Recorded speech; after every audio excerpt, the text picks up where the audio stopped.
Hello Doraemon lovers, সবাই কেমন আছো? 2025 সালের ডোরেমনের নতুন মুভি নোবিতাস আর্ট ওয়ার্ল্ড টেলস ইতিমধ্যেই অনলাইনে চলে এসেছে। তোমরা যারা এখনো পর্যন্ত মুভিটি দেখোনি তারা অনেক কিছু মিস করে ফেলেছো। নোবিতাস আর্ট ওয়ার্ল্ড টেলস মুভিটি ডোরেমনের টপ মুভিগুলোর কাতারেই থাকবে। আর হ্যাঁ, যারা এখনো পর্যন্ত হিন্দি ডাবের আশায় বসে আছেন তাদেরকে বলতে চাই, অন্তত এই মুভির জন্য বসে থাকিয়েন না, জলদি দেখে ফেলেন। বিশেষ করেন জাপানিজ ডাব উইথ ইংলিশ সাবটাইটেল একদম আলাদা রকমের একটা ভাইব দেয়। আর ডোরেমনের জাপানিজ ভয়েসটা তো সবচেয়ে কিউট। ভয়েস সম্পর্কে আর কি বলবো, হিন্দিতে বর্তমানে যে ভয়েস আর্টিস্ট গুলো ভয়েস দেয় সেগুলো আমার কাছে একদমই ভালো লাগে না। এটা পার্সোনাল ওপিনিয়ন, আপনাদের কাছে ভালো লাগতেও পারে, তবে ইংলিশটা অনেক ভালো। তো এবার ভিজুয়াল সম্পর্কে কিছু বলা যায়। 2025 সাল অনুযায়ী ভিজুয়াল সত্যি অনেক সুন্দর, আর প্রতিটা ক্যারেক্টার বিশেষ করে ডোরেমনকে অনেক কিউট লেগেছে। আর ডোরেমন ও বাকিরা যখন ছবির ভিতরে প্রবেশ করে তখন আশেপাশের গাছপালা, ঘাস, পুরো পরিবেশটা একটি আর্ট বা ড্রয়িং এর ট্রেকচারের মতো ছিল, যা ভিন্ন এক জগতের আভাস দিচ্ছিল। এছাড়া সব মিলিয়ে মুভিটা সত্যি অসাধারণ। মুভিটা শুরুতে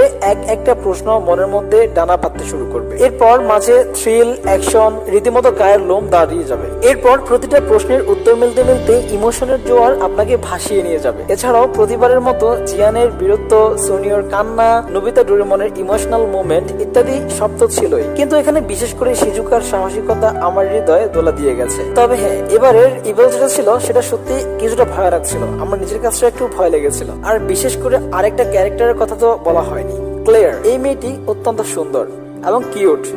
এবার হৃদয় নাড়া দেওয়ার মতো একটা কথা বলি। নোবিতা ক্লেয়ারের ভাই মাইলোকে যখন বলছিল আমি সুন্দর ছবি আঁকতে পারি না, কিভাবে আঁকতে পারি, তখন মাইলো বলেছিল তুমি যেটাকে ভালোবাসো মন থেকে, তুমি সেটাকে মন থেকে আঁকার চেষ্টা করো, তাহলে পারবে।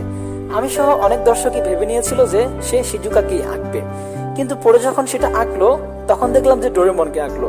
এটা দেখে সত্যি আমি ইমোশনাল হয়ে গেছি, এবং অনেককেই দেখেছি এই বিষয়টা নিয়ে কথা বলতে অনেকেই ইমোশনাল হয়ে গেছে। আসলে এটা ইমোশনাল হওয়ার মতো একটা সিন। তবে সব জায়গায় ভালো লাগলো, একটা জায়গায় আমার কাছে অসম্পূর্ণ মনে হয়েছে। ক্লেয়ার যখন হারিয়ে গিয়েছিল, হারিয়ে যাওয়ার পর 4 বছর পর তার মাতা পিতার কাছে ফিরে গিয়েছিল, সেখানে তার মাতা পিতা সেরকম আবেগ বা ইমোশনাল হয়নি যতটা হওয়ার কথা ছিল, কিংবা সেই পরিবেশটা যতটা ইমোশনাল হওয়ার প্রয়োজন ছিল ততটা ইমোশনাল হয়নি। এছাড়া বাকি সবকিছু অসাধারণ লেগেছে। তাই দেরি না করে আপনারাও দেখে ফেলুন ঝটপট।